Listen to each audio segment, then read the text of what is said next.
Before we get to today's video, the script and commentary were both written and recorded on February 12th and February 13th respectively, a few days before Nintendo's direct announcement of Skyward Sword HD on February 17th.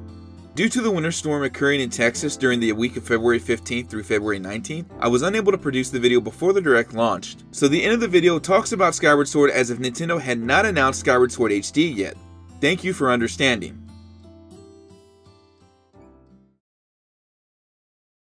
In my last retrospective of Pokemon Gold, Silver, and Crystal, I made a remark about 2021 being the 25th year Pokemon has been around. 2021 will also mark the 35th year that the Legend of Zelda franchise has been around. From all the way to the NES to the Switch, Zelda has left quite a mark on the video game industry, with several of its titles considered to be the greatest of all time.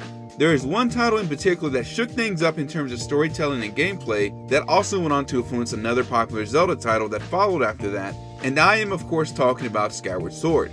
Let's take a look back on the game, some of its innovations, how it has great storytelling and character development, and more.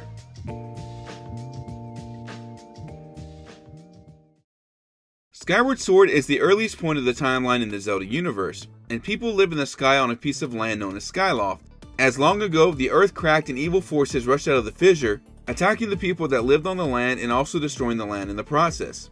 As the evil forces were doing this to look for the Triforce, Hylia, goddess of the land, gathered the Triforce and the survivors and put them all on a piece of land that shot skyward and ended up becoming Skyloft. Hylia then came back down to help the land dwellers seal the forces of evil away, restoring peace to the surface. Fast forward to present day, and we are introduced to this game's Link and Zelda. Link is a trainee at the Knight Academy and has been friends with Zelda since childhood.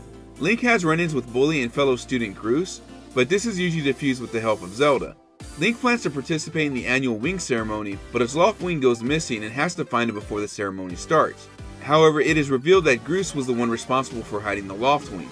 After finding his loft wing with the help of Zelda, Link competes in the wing ceremony, wins, and goes on to complete the ceremony with Zelda at the goddess statue, where she gives him the sailcloth to jump off with and complete the ceremony. After the ceremony, they celebrate by flying around in the sky, but suddenly a black tornado appears and knocks Zelda off her loft wing, causing her to fall down to the surface. Link tries to save her but is knocked out as well. Luckily, he is saved by his loft wing and is taken back to Skyloft. When he comes to after having a nightmare similar to one he had at the beginning of the game, but this time involving Zelda, Link tells Zelda's father, Headmaster Gabora, everything that has happened. Gabora tells him to rest, but Link hears the voice of a spirit and follows it to the goddess statue, where the spirit appears from the sword and introduces herself as Fi. She tells him that Link is the chosen hero of the goddess, and that he needs to take up the sword to embark on its journey, also letting him know that Zelda is still alive. Link's first major stop is the Sealed Grounds and Sealed Temple, which introduces him to a mysterious old woman, who is later revealed to be Impa, and she advises him to find Zelda in the nearby Faron Woods. After progressing through the Skyview Temple, he runs into recurring antagonist Girahim, who challenges him to a fight to prevent him from reaching Zelda. Link defeats him and also fights him a few more times later on in the game, but does not find Zelda after this first fight. Link then travels to the Elden Volcano and explores the Earth Temple, finds Zelda, but is prevented from reuniting with her by Impa. Frustrated, Link heads to Lanayru Desert and explores the Lanayru mining facility, eventually finding the Ancient Temple of Time and also the Gate of Time. Girahim interferes once again, but Link intervenes, allowing Impa and Zelda to escape. On his way back to the Sealed Grounds, Groose collides with Link and they fall to the surface. The old woman and Link explain what's going on, while Link also has to fight off the imprisoned and seal it back into the pit. In order to activate the second Gate of Time, Link must power his blade with 3 sacred flames of the Golden Goddesses. Link is able to gather one flame from the Ancient Cistern, another from the Sand Ship, and the final from the Fire Sanctuary. After making his way to the past, he finds Zelda, who reveals she is the reincarnation of Hylia, and must remain in a deep sleep to keep Demise, the Demon King, imprisoned within his seal. She seals herself inside a crystal and tells Link to seek out the Triforce to destroy Demise, also blessing his sword now into the true Master Sword. After getting rid of the parasitic Bylocide on Levias, Link seeks out the 3 dragons, Faron, Eldin, and Lanayru, to learn their parts of the Song of the Hero, which leads the way to the Triforce. Link uses the song to open the gate to the final Silent Realm, and gathers the Triforce to wish for the destruction of Demise, and is finally reunited with Zelda. Girahim appears and abducts Zelda into the past, where it is revealed he is Demise's sword, and fights Link one last time. However, Girahim started the ritual before the fight, and the imprisoned takes Zelda's soul to take on his true form of Demise. Link and Demise have a final showdown, and before Demise is absorbed into the sword, warns that this cycle will not be over anytime soon, as his hatred will go on to live inside Ganondorf. Let's talk about what made Skyward Sword innovative at the time of its release. The first would definitely be its new game engine, revamped as a spiritual successor of Twilight Princess, which in turn was based off an advanced Ocarina of Time / Majora's Mask engine. Eiji Aonuma and Shigeru Miyamoto were quoted in saying that Skyward Sword's new map system would cut down on the amount of time you spend lost.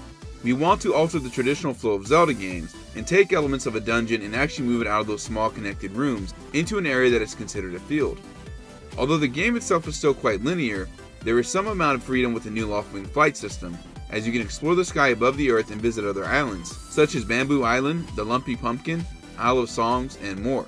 You are also able to jump off the Loftwing mid-flight to drop down on these said islands, or to explore to a certain part of the surface, and this is somewhat of a parallel of Wind Waker, where the majority of the world is covered in water, with certain islands above the ocean. This is also the second Zelda game that requires either an accessory or external piece of hardware to play, the first being Majora's Mask requiring the expansion pack to play it on the original 64 copy, and for Skyward Sword you need both the Wii Motion Plus and Nunchuck to play it. While people have criticized the use of motion controls for the swordplay in the game, in my personal opinion I adapted to the controls rather quickly and had no issues playing the game as such. I will say though that in Nintendo's more modern era, I typically use Pro Controllers instead of Joy-Con, so I understand that it was probably a smart move to move future Zelda games to embrace non-motion controls. The Wii was very big on motion controls for other games such as Wii Sports Resorts, and Wii Play, and it was Wii Sports Resort's success with the Wii Motion Plus that went on to have Skyward Sword utilize it. In an interesting scenario, Skyward Sword was the first game to not have day and night alternate on their own, which started in Ocarina of Time. Outside of one part of a sequence later on in the game, you typically complete your surface adventures in the daytime and you can't freely fly at night on your Loftwing. I think it would have been cool to visit other parts of the game as far as the surface engines at night, but who knows. Skyward Sword was also the first Zelda game and 3D Zelda title to have a run feature without needing an item such as the Pegasus boots. Skyward Sword is also the first game to have the names Din, Farore, and Nehru also mentioned in the same game as Faron, Eldin, and Lanayru. This game was also the longest Zelda game in development as it had been worked on for around 5 years. While there were elements of stealth in previous Zelda games, such as sneaking past the moblins in the Sacred Forest Meadow in Ocarina of Time, the stealth mode used in both recovering your items from bokoblins and the stealth you must employ in the Silent Realm were a nice but challenging touch to this game. And while Link is still the silent protagonist for the most part, there are certain dialogue choices you are given at certain points of the game that allow you to connect with Link's character even more, such as the dialogue choice when Zelda has to seal herself inside a crystal. Needless to say, the mechanics such as free travel and changing the system from linear to non-linear went on to be major features in the next core Zelda game, Breath of the Wild. Now let's talk about some of my favorite parts of this game. We cannot go on without mentioning the music. The fact that the soundtrack was fully orchestrated gave the game that much more of an epic feel, especially with tracks such as Fighting the Bosses, the Loftwing Flying theme, and Zelda's Lullaby. This game has a variety of unforgettable tracks such as Bamboo Island, Skyloft theme, the Sand Sea, the Song of the Hero, and more. In fact, Bamboo Island is in one of my playlists of peaceful music to this very day, and that goes to tell you how much this game's soundtrack has had an impact on me. Skyward Sword also just has a certain bit of magic when it comes to the way the cutscenes are presented, along with the music and the characters' dialogue. Maybe it's just me, but I've always got a Kingdom Hearts feel at times in some of these cutscenes. The way this game tells a story cannot go unappreciated as well, with characters such as Groose for example. Although he's quite clearly a bully and obviously jealous of the friendship Link has with Zelda, he goes on to reform his ways when he lands on the surface and stays with Impa, most notably his invention the Groosinator that helps you fight the imprisoned. Even when Ghirahim attacks the group, he stands up to Ghirahim to defend his friends, especially one that he formerly bullied. Another nice example in my opinion is the relationship that Zelda and Link have in this game. As mentioned above, they have been friends since childhood. In other games, for example, Twilight Princess, Ocarina of Time, and Link to the Past, they do not have much of a connection aside from being the chosen ones from legend, and they also have little to zero relationship as far as friends or romance. Not that they have to have a romance in every game, but just the fact alone that they were friends since childhood was a really nice touch. And this is also expanded upon in moments such as Link crying when Zelda has to seal herself inside a crystal, while Link goes on to destroy Demise. Subtle moments like these are always a nice touch, and to this day, this particular moment makes me shed a tear. Another interesting set of characters to me are Fia and Ghirahim. Fia is almost like a mentor to Link, as she is a humanoid spirit that guides Link throughout his journey.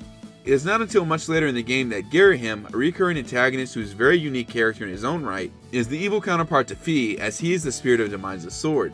The duality is strong as both Fia and Ghirahim oppose each other, much like Link and Demise, or rather Ganon, go on to oppose each other for all eternity. Some of the other minor characters have unique and quirky charm as well.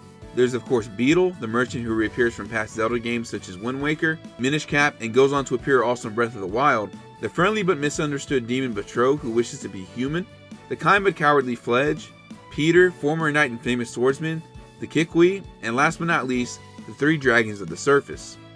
Whether you love it or hate it, we cannot deny that Skyward Sword's impact was responsible for future games such as Breath of the Wild, and people still have a fond love for this game to this day.